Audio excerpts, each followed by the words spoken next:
ब्रेकनंतर आपलं पुन्हा एकदा स्वागत। उद्धव ठाकरे यांच्यावर रामदास कदम यांनी खळबळजनक आरोप केलाय।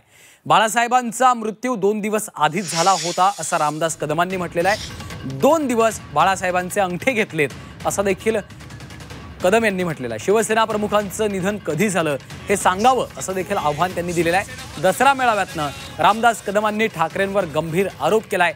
8 दिवस आम्ही मातोश्रीच्या बाकड्यांवर झोपलो असं देखील त्यांनी सांगितलंय। बाळासाहेबांचं मृत्यूपत्र कुणी केलं याची माहिती काढा असं देखील आवाहन त्यांनी केलेलं आहे।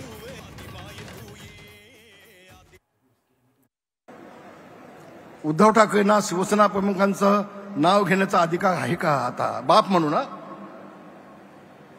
बाप म्हणून नाव घेऊ शकता, राजकीय दृष्ट्या म्हणतोय, सॉरी, आता पुन्हा थोडंच मीडियामध्ये येईल। शिंदे साहेब, मला एक विनंती आहे तुम्हाला,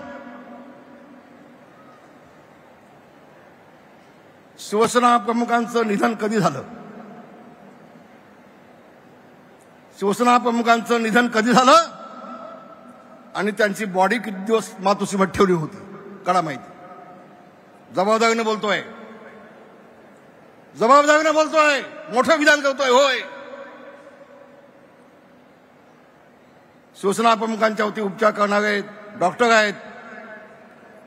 आज त्या डॉक्टरांना विचारून घ्या, डॉक्टर पगारांना विचारून घ्या, 2 दिवस शिवसेना प्रमुखांची बॉडी का ठेवली होती उद्धवजींनी? तुम्ही काय अंतर्गत चाललं होतं तुमचं?